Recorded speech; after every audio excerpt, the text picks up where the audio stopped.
संग्राम के योद्धा, मौलिक चिंतक और दार्शनिक डॉक्टर राम मनोहर लोहिया की आज यानी कि 23 मार्च को जयंती है। ऐसे में आइए उनके बारे में कुछ खास बातें जानते हैं। भारत के राजनीतिक मंच के चौथे, पांचवें और छठे दशक के जबरदस्त, तूफानी, आकर्षक, बहुचर्चित और सुर्खियों में रहने वाले इस नेता का जन्म 23 मार्च 1910 को उत्तर प्रदेश के फैजाबाद में हुआ था। उनके पिताजी श्री हीरालाल पेशे से तो अध्यापक थे, पर दिल से एक सच्चे राष्ट्रभक्त थे।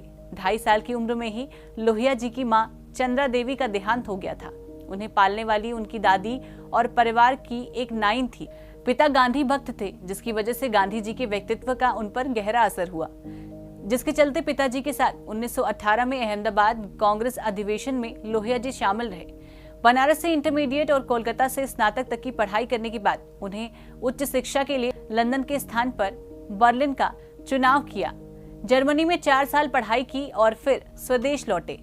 इसके बाद लोहिया गांधी जी के साथ मिलकर देश को आजाद कराने की लड़ाई में शामिल हो गए थे। 1942 के भारत छोड़ो आंदोलन में उन्होंने महात्मा गांधी के साथ बढ़ चढ़कर हिस्सा लिया। इस आंदोलन की वजह से उन्हें गिरफ्तार भी कर लिया गया और फिर 1946 में उनकी रिहाई हुई। इसके बाद 1946 और 1947 के बाद नेहरू और लोहिया में कई मुद्दों पर मतभेद हुए। उस वक्त देश में नेहरू सबसे बड़े नेता थे, लेकिन लोहिया के सवालों से नहीं बच पाए। यही कारण था कि आगे चलकर लोहिया ने कांग्रेस हटाओ देश बचाओ का नारा दिया।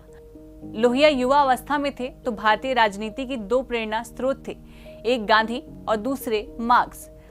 हालांकि लोहिया गांधी से भी प्रभावित थे और मार्क्स से भी, लेकिन ना तो वो मार्क्स से पूरी तरह सहमत थे, ना गांधी से।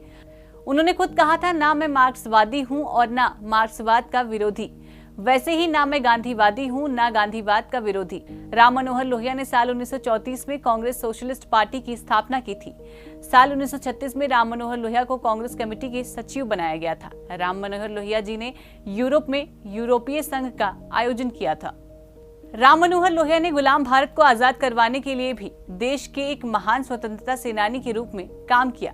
उन्होंने 1942 में गांधी जी द्वारा चलाए गए भारत छोड़ो आंदोलन के दौरान अपनी महत्वपूर्ण भागीदारी निभाई और लोगों को आजादी की लड़ाई में भागीदारी लेने के लिए प्रेरित किया। स्वाधीनता आंदोलन के दौरान उन्होंने करो या मरो के पोस्टर और पर्चे भी बांटे थे। इसके अलावा राम मनोहर लोहिया ने अरुणा आसफ अली के साथ कांग्रेस पार्टी के लिए इंकलाब नामक एक मासिक अखबार को भी संपादित किया था। कांग्रेस के सांसद पंडित मूलचंद दुबे के निधन के बाद 1963 में हुए उपचुनाव में डॉक्टर राम मनोहर लोहिया फर्रुखाबाद से मैदान में उतरे और वहां कांग्रेस के प्रत्याशी डॉक्टर बीके केशकर के खिलाफ जीत दर्ज कर पहली बार लोहिया ने संसद में प्रवेश किया था। उस वक्त कांग्रेस के विरोध में हवा चलनी शुरू हुई थी। नतीजन वो चुनाव में जीत गए। बता दें, इससे पहले वो 1962 के लोकसभा चुनाव में फूलपुर क्षेत्र से प्रधानमंत्री नेहरू के खिलाफ लड़े, जिसमें उन्हें हार का सामना करना पड़ा था। इसी समय उत्तर प्रदेश के अमरोहा और जौनपुर लोकसभा चुनाव हुए, जिसमें कांग्रेस की हार हुई। फिर 1967 के चुनाव में उत्तर प्रदेश की कन्नौज लोकसभा सीट से लोहिया ने अपनी जीत दर्ज की।